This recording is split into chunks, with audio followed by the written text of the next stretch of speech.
Madam Chair, I do not understand bakit a person convicted of child abuse is still sitting in a seat Point of of the order, House of Madam Chair. Ito yung sinasabi natin Representatives. Gusto mo sagutin ko, ma'am? Yes, Madam. This is a hearing of the budget of 2025. Nasaan dito ang confidential funds? Madam Chair. Yes, you may proceed. I request that the chairperson of the Finance Committee preside over this hearing. Madam Vice President, with due respect, you are not allowed to do that, Madam Vice President. You are not allowed to introduce any motion. You are a research person in this hearing, Madam Vice President. Ma'am. I requested, In the same vein, as your research person, I requested so that the your request is chairperson of the denied, committee. Madam Vice President. Just please answer the question. Narinig mo yung sinabi niya, ma'am? Narinig So mo yung please proceed. nakikinig ka sa kanya kanina? Absolutely. Walang rules dito. Please. Madam Chair, since you allowed her a snide comment, you will allow me a snide comment as well. So my question is, Madam- can you Yes. confirm? Yes. Yeah, okay. Diba? Okay. Yes, Madam Chair. So, May I, before you proceed, may I remind both our guests and our resource You should have reminded persons her to when she said the refrain line, diba? I called your from- attention, Madam Chair. You did not recognize me. So, ngayon, sasabihin ko na, if you allowed her that, you allowed me a snide comment as well. I don't recall hearing a snide comment, Madam Vice President. Ang snide comment, that's a Okay. matter of judgment. So please proceed Secretariat, with your... Madam proceed, Chair, ma'am, I would like the with your- Secretariat to repeat the first 3 lines of the comments. well, point of order, Madam Chair. Point of order, Madam Chair, kasi parang... So let's please proceed with the Yeah. answer. Point of order, Madam Chair. Madam Chair, kasi parang siya yung nagpe-preside eh. Yes, Ay, ganun talaga ang buhay, ma'am. Kasi inuutusan Madam mo Vice yung President. secretariat natin sa Committee on Ganyan Appropriation. Yes. Alam mo, Some ano, order, diba? please. So, Yes. okay. Thank you, Madam Madam Vice Chair. President, please proceed with the response. There's a question. Please proceed with the response. Madam Chair, I do not understand bakit a person convicted of child abuse is still sitting in a seat Point of of the order, House Madam of Chair. Ito yung sinasabi Representatives. natin na dinadivert ang usapan sa ating budget hearing. Kung nagawa po niya yan sa Senado, Madam Chair, dapat hindi natin yan pahintulutan dito sa Kamara. You allowed her a snide comment and then you will not allow me Please wait a to be snide recognized. comment? Excuse me, our members and our guests. I warn please, you. Please wait Don't to go be into this rabbit hole. acknowledged. Please wait to be acknowledged before you speak. Okay, so at this point, Honorable Manuel. Yes, Madam Chair. Again, it's another point of order kasi kapag may mga deliberation tayo, we should stick to the topic. Hindi pwede, Madam Chair, na dinadivert natin yung usapan para hindi natin sagutin yung tanong ng mga mambabatas natin. This is actually the best opportunity, formal proceedings, nakikita po ng publiko para malaman anong sagot ng Vice Presidente. So hindi po natin napapayagan ang ganong mga argumento na hindi naman tumutumbok dun sa topic natin. So, Madam Vice Chair, President, there's I a will make this question. easy So for you. Please make Sige, ma'am. your responses direct to the point. Sige, ma'am. I will make this easy for you. What rules are we using for this budget hearing? We have our rules Yes, ma'am. adopted by the Committee on Appropriations. Right, okay. We searched for that rule. So, we only found the general rules. So, we have a copy of the rules for the budget hearings.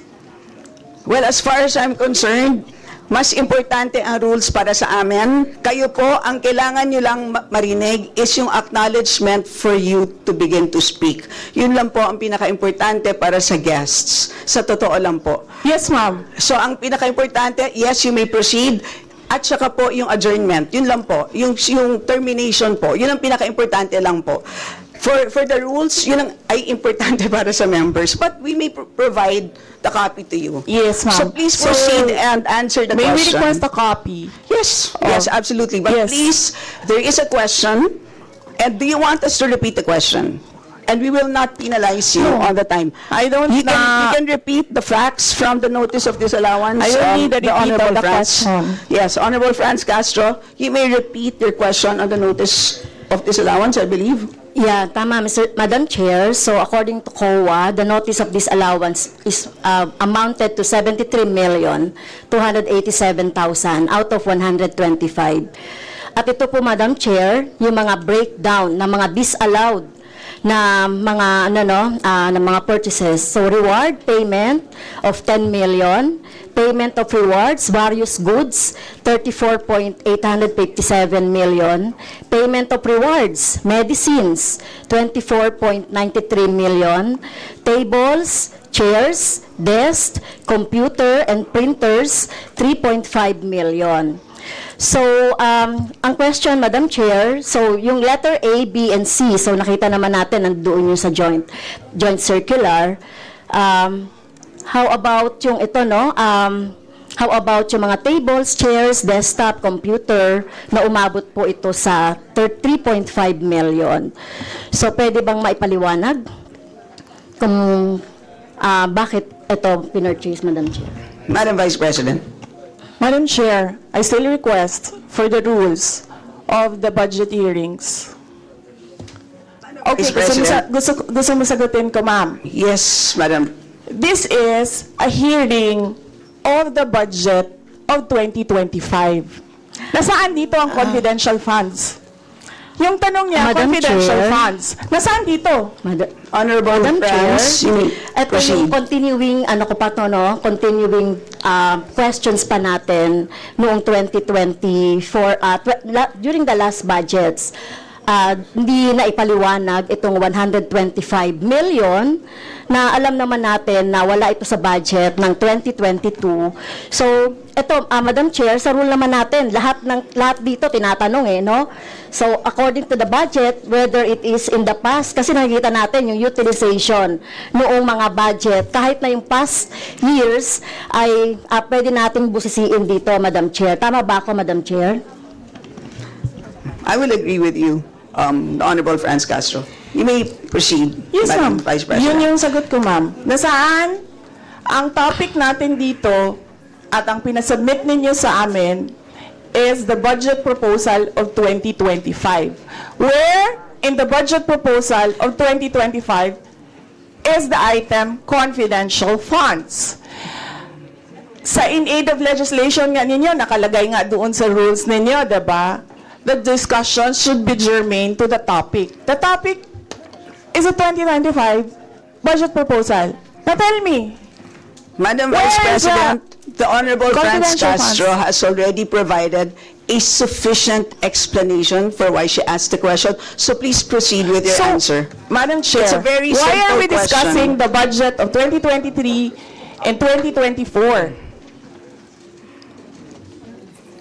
Honorable Franz Castro. So, kung ayaw niya sagutin, Madam Chair, so let me go through na lang with my question. Kasi related naman ito. Remember, Madam Chair, question natin ito noong last year, at yung 125 million na ito ay hindi ito maipaliwanag, no? Dahil nga confidential no? Nagtago sa word na confidential. At ngayon, kailangan nating maipaliwanag at it is in the interest of the people. Yung 125 million na ito, Madam Chair, kaya kailangan ito na mabusisi at kailangan ito maipaliwanag ng OVP. Kaya hindi tayo pwedeng questionin ng mga rules, questionin ng mga topic, etc. Dahil related din naman talaga ito sa budget, Madam Chair. Madam Chair, Yes, you may proceed. I request that the chairperson of the Finance Committee preside over this hearing. Madam Vice President, with due respect, you are not allowed to do that, Madam Vice President. You are not allowed to introduce any motion. You are a research person I in this did not- hearing, Madam President, I did Vice not move, President. ma'am. I requested, In the same as vein- your resource person, I requested So that the your request is chairperson of the denied, committee. Madam Vice President. Just please answer the question. The issue on confidential funds falls squarely within our discussion of your 2025 budget. Narinig mo yung sinabi niya, ma'am? Narinig So mo yung please proceed. nakikinig ka sa kanya kanina? Absolutely. Walang rules dito. Please proceed and answer the question. It's a very simple question. Di ba? Please explain the specific spending on those items that she enumerated, amounting to a total of, Honorable Friends, do you want to Amounting repeat to a that? total of 73.287 million. So, dahil may notice of disallowance, so ibig sabihin, Madam Chair, illegal ito at not in accordance with the joint circular by the COA, DBM, and other related agencies. So kung ito ay dinisallow, so ibig sabihin illegal yung paggamit nito. Madam Chair, nitong mga items na binanggit ko po, Madam Madam Chair. Chair, Madam Vice President. you cannot allow a member of the House to just claim that it is illegal.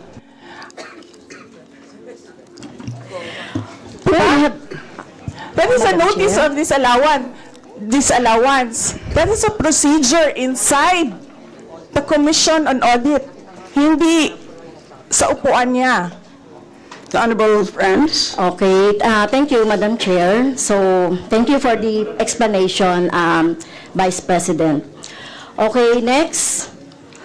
According to accomplishment report of OVP, it spent 10 million for payment of reward. So, Madam Chair, in 11 days, ilang tao kaya at magkano kada tao ang reward? In fact, COA disallowed the whole amount spent by OVP for payment of reward. Hindi ba, Madam Chair, questionable ito?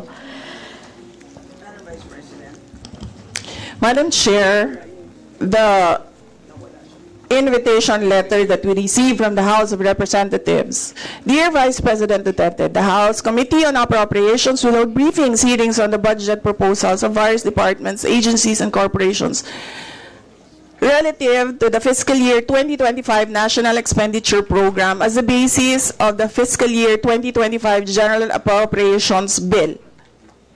Nasaan? Sa presentation ko kanina, ang haba. Ang confidential funds. Honorable Franz Castro.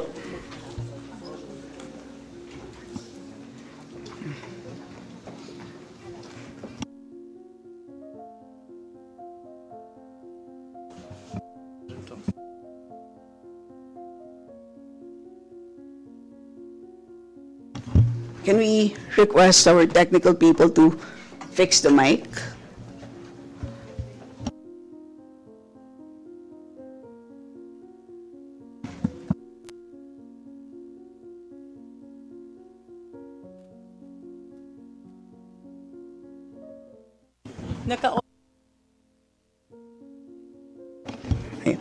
Can everybody check their mics and make sure that they're switched off para maka-switch on yung si Franz?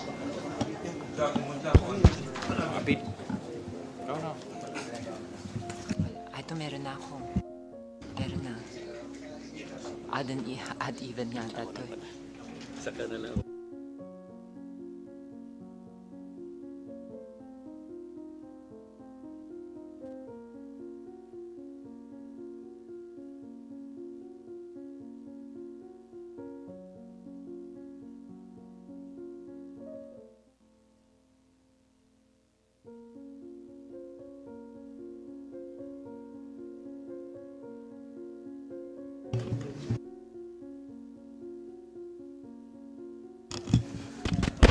Madam Chair, point of order lang ulit, Madam Chair. Kasi kailangan lang nating ma-establish.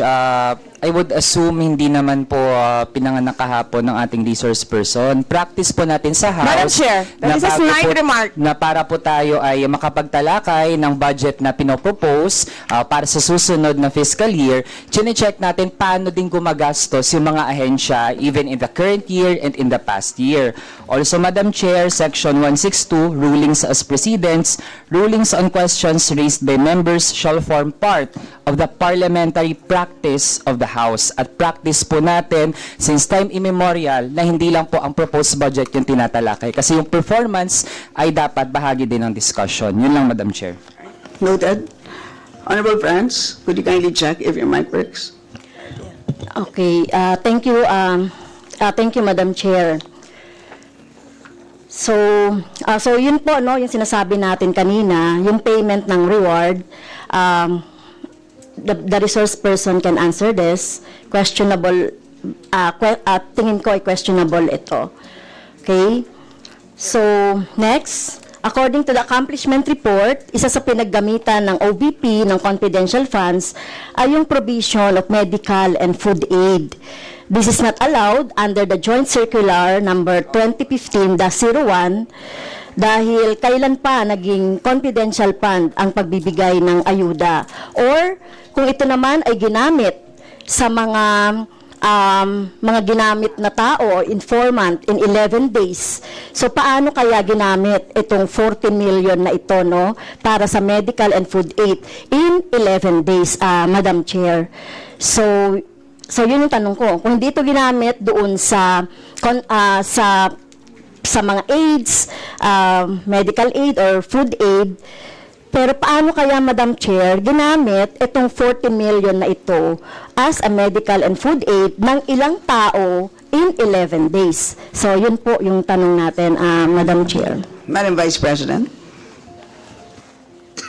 Madam Chair, the subject of this hearing is the OVP 2025 budget proposal. We do not have an item of confidential funds in the OVP budget proposal. Honorable friends. So, may I continue, Madam Chair? Isa sa bumubukol na confidential fund ng OVP noong 2022 ay nasabi ko na, Madam Chair, yung medical and food aid at saka yung mga purchase of supplies. According to the accomplishment report, the OVP spent 14 million for medical and food aid in 11 days. So, ang ibig sabihin nito, Madam Chair, konting math, pumapatak na 3.64 million kada araw ang gastos, no, para sa food and medical aid. So hindi natin maintindihan, Madam Chair, paano ito ginastos in 11 days, no? 3.64 million kada araw dito sa item na ito. Madam Vice Do you want to President. comment? Madam Vice President. I did not call you, ma'am. It was Representative Arroyo who called you. The chair would like to remind both the resource persons and the members to please wait to be acknowledged before you speak. Yes, ma'am. Yes, so Tinawag you mo mean, ako. yes, For what, ma'am? to respond. So any comment, Madam Chair, dun sa sinabi natin based dun sa accomplishment report? So kung gagamitan natin ng konting math, 3.64 million kada araw ang gastos para sa medical and food for 11 days. For how many people ba ito? Madam Chair, the topic and the invitation of the House of Representatives to the Office of the Vice President for this hearing is the 2025 budget proposal. There is no confidential funds in the 2025 budget proposal. For the information of the body, the letter that we sent, our Madam Vice President, reads as follows. In the second paragraph, we noted the following topics to be discussed. Item number 3 is comparative budget allocation and utilization rate from fiscal year 2019 to 2023. That's item number 3. So I can provide you copies of the letter. So clearly, confidential funds spent in 2022 falls squarely within that. So yes, Honorable Francie, may proceed. Yes, Madam Chair. So, mukhang hindi na tayo sasagutin ng, hindi na ako sasagutin ng ating Vice President. So, sa bawat sagot kasi na ganyan ng ating Vice President, for the record, since ayaw magpaliwanag ang BP, so, ibig sabihin nito, yung paggastos ng 125 million ay na pera ng taong bayan ay hindi maipaliwanag. So, yun lang, Madam Chair. Kaya hinihiling natin sa Vice President o OVP na kailangan na maipaliwanag itong mga sinasabing item dito. Anyway, Madam Chair, sa kanila naman nanggaling yung utilization at confidential and intelligence fund. And of course, ito lang naman ang hawak ko din dito, yung notice of disallowance. Kaya gusto talaga nating maintindihan, Madam Chair, kung ang notice of disallowance ay, so syempre, papaliwanag pa nila yan, kung paano, di ba? So, kailangan malaman din ng taong bayan na sila yung nagbibigay ng pondo para sa operations ng OVP at lahat ng mga agency. At kailangan yung maipaliwanag. So, hindi pwede yung ganyan na yung tactics na ganyan na parang, parang sorry for the pusit, na kapag nasusukol na ang pusit ay nagaano ng maitim na tinta. So, ayaw natin ng ganun, Madam Chair, kasi yung atin namang pinag-uusapan dito ay budget. No? So, wag naman mag-ugaling pusit ang Office of the Vice President. Madam Chair, may I point of information only, Madam Chair? May I? Madam Chair, No, sorry, wait. Before you, I'd like to, before we proceed to the next person on the list, I believe that our former President, Gloria Macapagal-Arroyo, would like to interject. An observation made in relation to the point of order, because in the beginning, it was settled that the issue would be the 2025 budget. And in all our hearings, to what I recall, when we want to question something about performance, we question the 2024 budget, not the 2023 budget. What is being questioned now is the 2023 budget, which was discussed very extensively last year, and that is the reason why the House removed the confidential funds. So that issue has already been, to my mind, for purposes of the budget hearing, laid to rest. So that's my observation, Madam Chair. We note that, Madam former President, but of course we know that yung pong pondo ng 2023 ay of course pwede pa rin maging continuing appropriation hanggang 2024. So in the same way, 2022 pwede maging continuing pa rin 2023. At alam din po natin, last year pinagdebatihan po natin ng matindi itong 2022 confidential funds, and in fact, we left a homework for the COA. Sinabi natin sa kanila na kailangan nilang tapusin ang audit by November, I believe mid-November of last year. And since then, hindi na natin alam kung ano nangyari. So that's the reason for why tinatalakay natin ito. And it's a big amount of money. I believe we owe it to the people to understand what happened. Of course, tinanggal na natin noong 2024. Gusto natin malaman, tama ba yung ginawa natin? Kasi baka naman nagkamali tayo. So, I think it's worth assessing what we did in 2024 in order to know what to do in 2025. So with that, let's proceed with our next Madam interpreter. Chair, may I? Is this just a point of order? Not a point of order, but We will I would only, just you may want wish to say a be, rejoinder of what you may our wish to be, unless it's a point of order, you may wish to be listed. I can put you here, sir. parliamentary inquiry, Madam Chair. Yes, you may Parliamentary inquiry. proceed. May I ask if the resource person is required to answer a question that is related to a commission on audit notice of disallowance when she already said she's not going to answer. Also, the notice of disallowance is addressed to the office of the Vice President. And just to make it clear, a notice of disallowance is not a judgment. It is a request. It is an order from the Commission on Audit for the particular office to explain what are the particulars. At saka hindi na yan legislation side. That is already on the accountability side in the budget cycle. So, my parliamentary inquiry, Madam Chair, is that nagsabi na nga siya na hindi siya sasagot, and it is related to the COA notice of disallowance. And just to add, sinabi na rin ni former President, it was thoroughly discussed in the previous year. In fact, tinanggal sa budget ng 2024 yung confidential fund. And we know that there's a pending case on that also. To discuss that further might somehow prejudice or be biased whatsoever. So, yun lang po, Madam Chair. All right, salamat. On your inquiry, the only requirement is to provide a direct response on the question, meaning to say a response that is directly related to the question. Meaning to say, kung may question at ayaw niyo pong sagutin niyo ng diretsahan na hindi po ako sasagot dun sa tanong.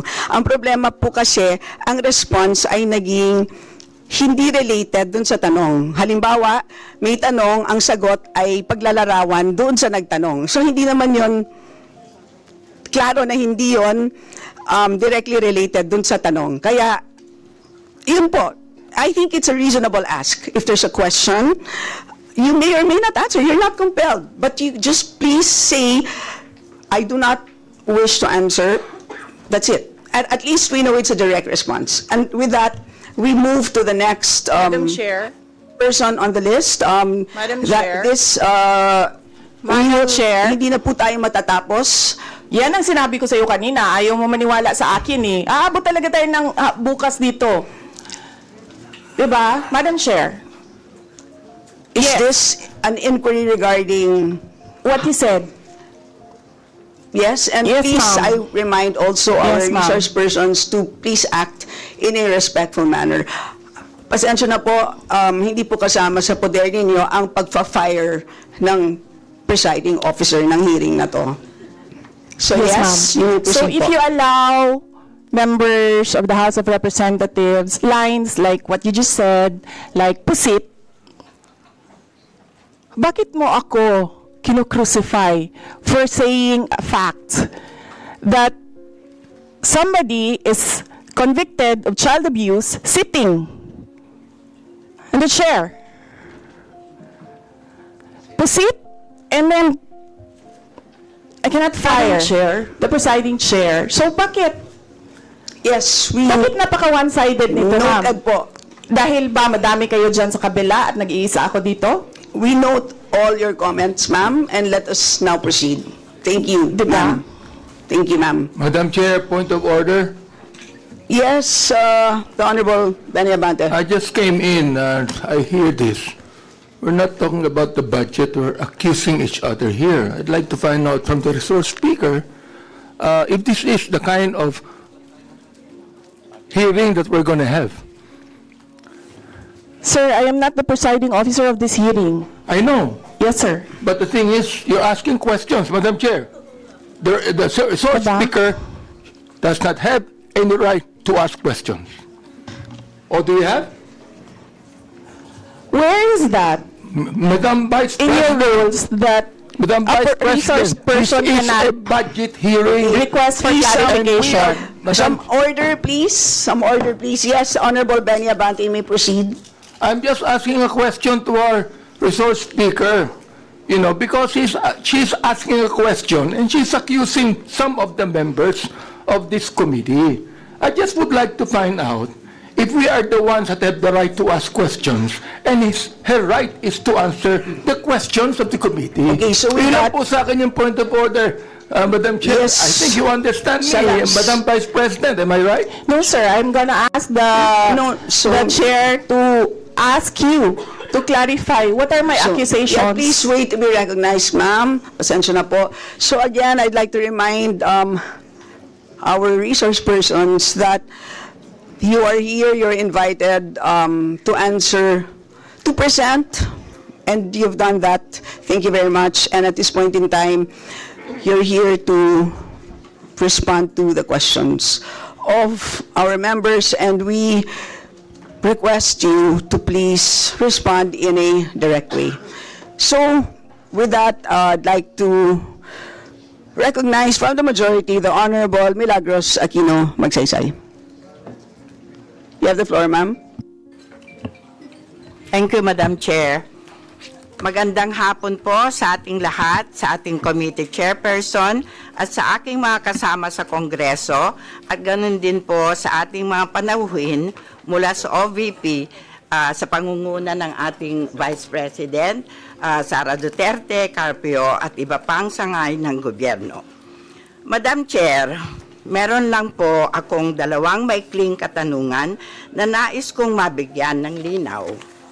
Ang una ay nais kong itanong sa OVP kung meron po bang mga programa ang inyong opisina patungkol sa ating mga minamahal na senior citizens. At kung meron po, pwede po bang paki-furnish ang aking office ng listahan para naman po alam ko kung ano po ang isasabihin ko sa aking mga senior citizen na pakinabangan naman sa Office of the Vice President. Pangalawa po, sa COA, nais ko pong itanong para po sa mga hindi masyadong nakakaunawa, pakipaliwanag po kung ano ba ang ibig sabihin ng Notice of Disallowance at ano po ba ang ibig sabihin kung ang iyong opisina ay mabigyan nito. Yan lang po, Madam Chair, at muli magandang hapon po sa lahat. Okay, salamat. Let's begin with the first question, Madam Vice President.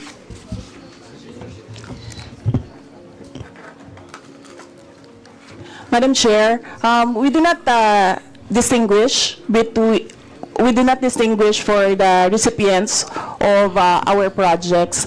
Senior citizens can readily avail of the medical and burial assistance, the Magnegosyo Taday, and other projects of the OVP, including the kalusugan food trucks during calamities and the libreng sakay. So, ma'am, hindi po kami nag-exclude ng mga senior citizens. Welcome po sila lahat sa mga projects ng Office of the Vice President. Salamat, Madam Vice President. So, pwede kong sabihin sa aking mga senior citizens na pwede silang mag-avail ng medical assistance and financial assistance. Yes, ma'am, of course. And Thank then you. we do have the senior citizen express lane, ma'am, for senior citizens Thank you. sa aming mga opisina. Your second question, ma'am, is the notice of Madam Vice disallowance. President, I believe that was addressed to Sa the ko COA. po inano yung question. So, Okay. which means the chair recognizes our Assistant Commissioner Alexander Oliano, sir. Madam Chair, good afternoon. Ang notice of disallowance po ay, ang ibig sabihin niya, hindi pwede yung expenditure kasi either irregular, unnecessary, excessive, extravagant, or unconscionable. Pero hindi po nangangahulugan na pagka may notice of disallowance ay yun na yung final kasi meron pa pong appeal process sa commission. Hanggang hindi po na-resolve ng commission proper yan, doon po masasabi talaga na yung ground ng notice of disallowance ay tama. Pero meron pa rin pong karapatan ng persons liable na mag-apila sa Supreme Court po. Ang final determination po doon sa notice of disallowance sa Supreme Court. So, ibig sabihin po nito, kung may notice of disallowance po, ay ibig sabihin hindi tama yung paggastos ng pondo. Ganun po ba yon? Yun po yung naging evaluation ng auditor na nag-audit po ng transaction. Salamat po. That's all, Madam Chair. Thank you very much. Salamat. Next to interpolate from the minority, we have the Honorable Arlene Process. Thank you, Madam Chair. Madam Chair, first of all, Madam Chair, I would like to ask that it be stricken from the record yung talks about issues related to the case of Congresswoman Franz Castro because it is not related in the budget hearing. Madam Chair. Honorable Brosas, could you please introduce the appropriate motion? Yes, Madam Chair. I move that it be stricken off the record the issues pertaining or related to the case of Honorable Franz Castro, which was said by the resource person. Madam Chair. Okay. Is there an objection? Hearing none, the same is approved. Objection, Madam Chair. What is the objection? Objection is it is a fact that there was a conviction. Period, Madam Chair. And Yes, Madam Chair, I believe it is not related to the briefing and it is being appealed right now. So, Madam Chair, wala po tayo sa disposisyon para pag-usapan yun dito. And Madam Chair, ang hinihiling ko lang ay tanggalin yun sa record, Madam Chair. And it is very, I think it is reasonable to ask that of the committee, Madam Chair. right, given that there is an objection, we divide the House. Before we divide the House, the Honorable Gloria Macapagal-Arroyo. Madam Chair, before on my part, before I can decide on whether I will agree or join the objection, I've not heard of this case before. Can we know a little bit more about this case?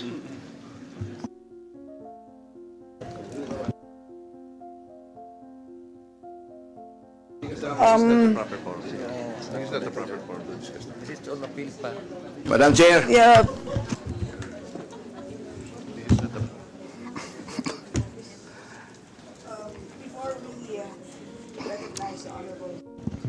Alvarez, I believe that this is not the proper forum to discuss the case. So, but We divide the House over the objection.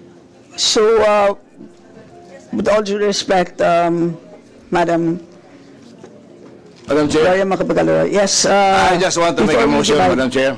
We need to rule on That's in the line. That's in line. motion. That's in line with the Office of the Vice President, talking about the case of Franz Castro and our Honorable Aaron Rosas. Once that all the records about the utterances be deleted from this hearing. I also move, Madam Chair, that yung utterances ni Franz Castro na illegal yung disbursement, hindi siya dapat ang magpaliwanag ng illegal. So I want to have that taken off the record. Thank you. Madam Chair, can I explain why I voted in the negative? okay, Just an explanation, Madam Chair. You know, Madam Chair, I have been in the Congress, this Congress for a long time. excuse me, May I explain, Madam Chair? This is very relevant, let us Madam Chair, very first- relevant.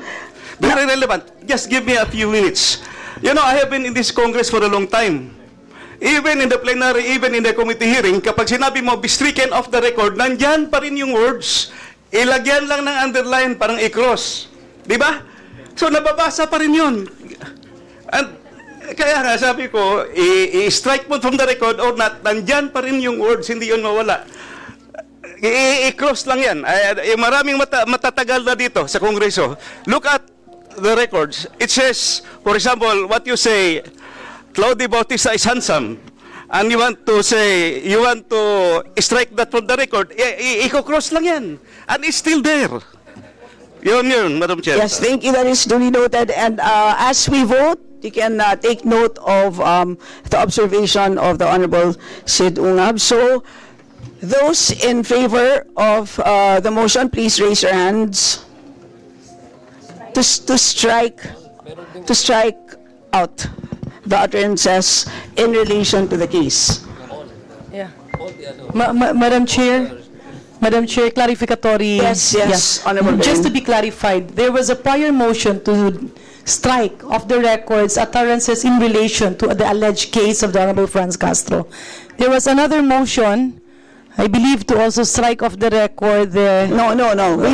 We do it Yeah, so sequentially first. can we request the chair to Reiterate. Yes. restate the Okay, so motion? there is a motion introduced by Arlene Brosas. Could you please repeat?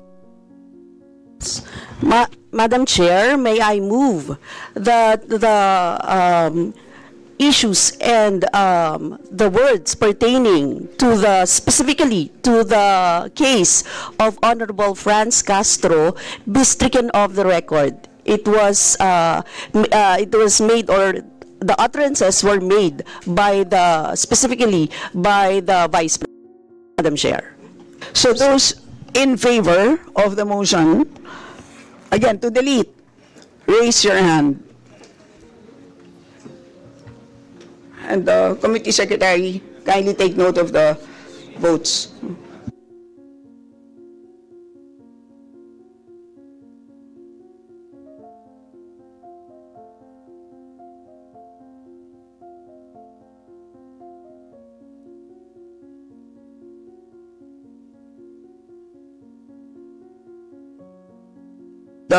Those who are not in favor of the motion, this time please raise your hands.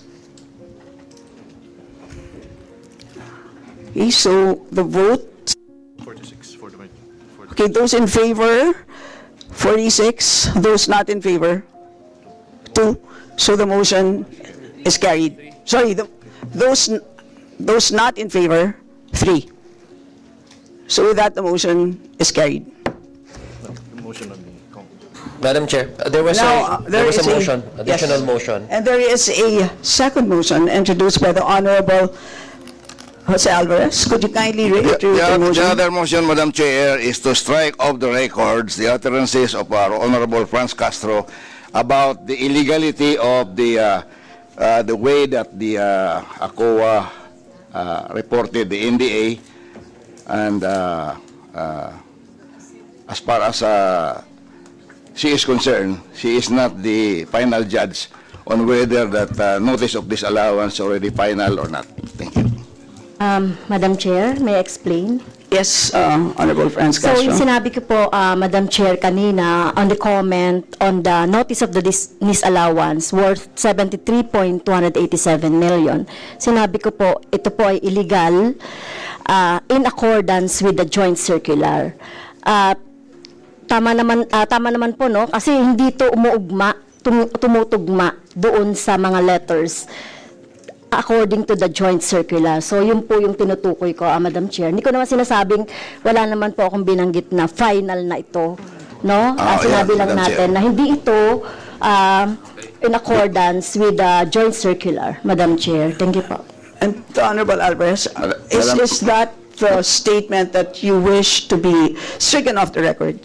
Yeah, with the ones that she said that is illegal, because the notice of disallowance, the office of any government office has the right to appeal the decision of the COA, and before the exit conference on the appeal could be formulated, there is nobody guilty of any offense. I second the motion, Madam Chair.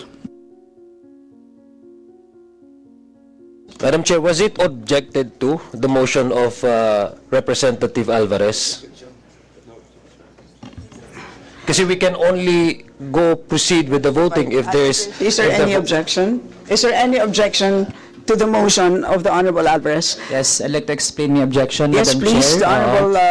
I think nasa task ng ating committee secretariat to accurately quote and put kung ano talaga ang nasabi ng ating colleague. So, yun na po ang magiging batayan, and it's up to the members of the House and the public to appreciate kung ano yung mga nasabi. But I believe that the topic is really connected to our discussion right now, which is how the OVP used its budget and how it will use its future budget, Madam Chair.